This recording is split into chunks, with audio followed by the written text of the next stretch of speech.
এটা হচ্ছে আমাদের সেন্টেন্সের 4 নাম্বার ক্লাস।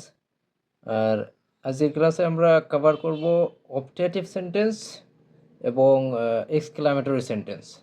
এই দুইটা সেন্টেন্স আজকের ক্লাসে আমরা কভার করে আমাদের সেন্টেন্সের ক্লাস যে 4টা ক্লাস এটা আমরা শেষ করব।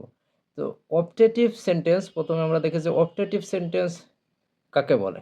যে সেন্টেন্স দ্বারা আশীর্বাদ বা প্রার্থনা নির্দেশ করে। তার মানে অপটেটিভ সেন্টেন্স দ্বারা আশীর্বাদ বা প্রার্থনা নির্দেশ করা হয়। যেমন সৃষ্টিকর্তা তোমার মঙ্গল করুক।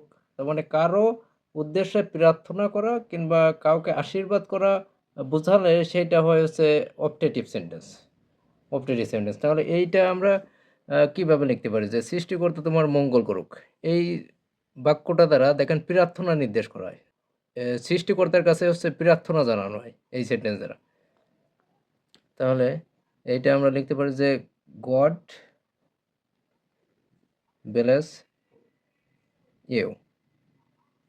গড ব্লেস ইউ তার মানে সৃষ্টিকর্তা তোমার মঙ্গল করুক। এটা দ্বারা প্রার্থনা নির্দেশ করে। আর তারপরে আমরা বলতে পারি যে কেউ দীর্ঘজীবী হোক, এরকম যদি বলা হয় তাহলে এরকম বলা যায় যে লং লিভ মাই ফাদার, আমার বাবা দীর্ঘজীবী হোক। তার মানে আমার বাবার উদ্দেশ্যে হচ্ছে প্রার্থনা করা হচ্ছে সৃষ্টিকর্তার কাছে যে আমার বাবা দীর্ঘজীবী হোক, কি আমার আঙ্কেল দীর্ঘজীবী হোক, এরকমটা ইয়ে করা হয়, প্রার্থনা করা হয় আর কি, প্রার্থনা জানানো হয় অপটেটিভ সেন্টেন্স দ্বারা। এরপর 2 নাম্বার হচ্ছে এক্সক্লামেটরি সেন্টেন্স। এক্সক্লামেটরি দ্বারা কী নির্দেশ করা হয়? আনন্দ, দুঃখ এবং বিস্ময়। এক্সক্লামেটরি শব্দের অর্থ হচ্ছে এটার দ্বারা আনন্দ, দুঃখ এবং বিস্ময় প্রকাশ করবে। তো এক্সক্লামেটরি সেন্টেন্স চেনার জন্য কিছু ইন্ডিকেটর আছে, দ্যাট মিন্স নির্দেশক আছে। সেইগুলো কী কী আমরা একটু দেখি। তার মানে কিছু কিছু শব্দ আছে যেমন হুররে, হুররে, তারপর আছে এলাস, এলাস। এই যে হুররে শব্দের হচ্ছে হুররে শব্দটা দ্বারা আনন্দ প্রকাশ করে এবং এলাস দ্বারা হচ্ছে দুঃখ প্রকাশ করে। তারপর আছে বিরাবো, বিআরএ, বিরাবো মানে হচ্ছে সাবাস। বিরাবো শব্দের অর্থ হচ্ছে সাবাস। আর হচ্ছে 2টা ইন্ডিকেটর আছে, সেটা কি? যেমন হোয়াট, হোয়াট এবং হাউ, হোয়াট এবং হাউ। এই যে এইগুলো হচ্ছে আমাদের এক্সক্লামেটরি সেন্টেন্সের ইন্ডিকেটর। তার মানে কোনো সেন্টেন্সের মধ্যে যদি এই শব্দগুলো থাকে তাহলে বুঝতে হবে যে ওই সেন্টেন্সটা হচ্ছে এক্সক্লামেটরি সেন্টেন্স। আর একটা চেনার উপায় আছে, সেটা হচ্ছে আমাদের এক্সক্লামেটরি সেন্টেন্সের শেষে এক্সক্লামেশন সাইন থাকবে, তার মানে বিস্ময়সূচক চিহ্ন থাকবে। সেটা কীরকম? সেটা হচ্ছে এরকম বিস্ময়সূচক চিহ্ন থাকবে। আচ্ছা, প্রথমে আমরা একটা সেন্টেন্স দেখি যে এইখানে লেখা আছে যে কি মজা খেলায় জিতেছি। এখানে দেখেন এই যে কি মজা, এই শব্দটার শেষে দেখেন এক্সক্লামেশন সাইন আছে। তো কি মজা এই শব্দটার ইংলিশ হচ্ছে হুররে। হুররে শব্দের অর্থ হচ্ছে কি মজা বা কি আনন্দ। আমরা খেলায় জিতেছি, তাহলে কি হবে? We have won the game. We have won the game. Hooray, we have won the game. কি মজা, আমরা খেলায় জিতেছি। তারপর আমরা নেক্সট প্রশ্নটা যদি দেখি এইখানে,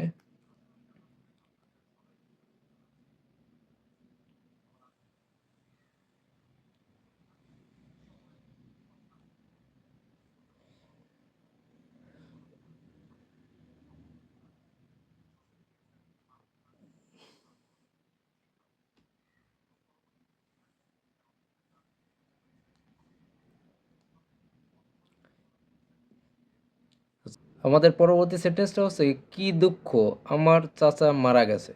এটা একটা কেউ মারা যাওয়া যে বিষয়টা, সেটা খুবই দুঃখের একটা বিষয়, যার কারণে এই বাক্যটা দ্বারা দুঃখ প্রকাশ করে। কি প্রকাশ করে? দুঃখ প্রকাশ করে। এই যে কি দুঃখ, এইটার ইংলিশ হচ্ছে এলাস। এলাস শব্দের অর্থ কি? কি দুঃখ, ALAS, এলাস। এবং তারপরে হচ্ছে এক্সক্লামেশন সাইন। যেহেতু আমাদের এটা এক্সক্লামেটরি সেন্টেন্স, অবশ্যই এক্সক্লামেশন সাইন ইউজ করতে হবে। তাহলে আমার চাচা মারা গেছে, মাই uncle has died. Alas, my uncle has died. কি দুঃখ, আমার চাচা মারা গেছে। তারপর পরবর্তী সেন্টেন্সটা হচ্ছে দৃশ্যটি কত মনোরম। দেখেন এই সেন্টেন্সের শেষে একটা এক্সক্লামেশন সাইন, দ্যাট মিনস বিস্ময়সূচক চিহ্ন আছে, যে দৃশ্যটি কত মনোরম। যে হাউ, মনোরমের ইংলিশ হচ্ছে charming, CHAR, how charming the scenery, how charming the scenery is, এবং শেষে হচ্ছে এক্সক্লামেশন সাইন। কিন্তু এই যে এই সেন্টেন্সটা দেখেন সেই ইন্ডিকেটর আছে, তার মানে নির্দেশক আছে, এক্সক্লামেটরির নির্দেশক, যার কারণে এই নির্দেশকের পরেই এক্সক্লামেশন সাইনটা, তার মানে বিস্ময়সূচক চিহ্নটা ইউজ করা হয়েছে। কিন্তু এই সেন্টেন্সে এরকম কোনো শব্দ কিন্তু ইউজ করা হয়নি, যার কারণে এই সেন্টেন্সের শেষে হচ্ছে এক্সক্লামেশন সাইন, দ্যাট মিনস বিস্ময়সূচক চিহ্নটা ব্যবহার করতে হবে। আচ্ছা, এজন্য কি হয়েছে, how charming the scenery is, এই সেন্টেন্সের শেষে বিস্ময়সূচক চিহ্নটা দেওয়া হয়েছে। দেখো কি সুন্দর একটা পাখি, শেষে বিস্ময়সূচক চিহ্ন আছে। এইখানে আমরা সি, দেখোর জন্য সি বা লুক এই শব্দগুলো ইউজ করতে পারি, না ইউজ করলেও কোনো সমস্যা নেই। যে কি সুন্দর একটা পাখি, তাহলে what a beautiful bird it is, what a beautiful bird it is, কি সুন্দর একটা পাখি। যে হুররে, এলাস, ব্রাভো, এই ইন্ডিকেটরগুলো যদি থাকে তাহলে ওইগুলোর ঠিক পরেই এক্সক্লামেশন সাইনটা থাকবে। আর যদি এই 3টা ইন্ডিকেটর না থাকে ওই বাক্যের মধ্যে, তাহলে আমাদের ওই বাক্যের একেবারে শেষে হচ্ছে বিস্ময়সূচক চিহ্নটা থাকবে, বিস্ময়সূচক চিহ্নটা ইউজ করা হবে। আর ইন্ডিকেটরগুলো থাকলে ওইগুলোর পরে বিস্ময়সূচক চিহ্নটা ইউজ করা হবে। এটা হচ্ছে আমাদের লাস্ট ক্লাস সেন্টেন্স নিয়ে। আশা করি ক্লাসটা বুঝতে পারছেন। ক্লাসটি ভালো লাগলে অবশ্যই লাইক করবেন, আর চ্যানেলটা সাবস্ক্রাইব করবেন, পাশে থাকা বেল বাটনটা অন করে দিবেন। দেখা হবে নেক্সট ক্লাসে।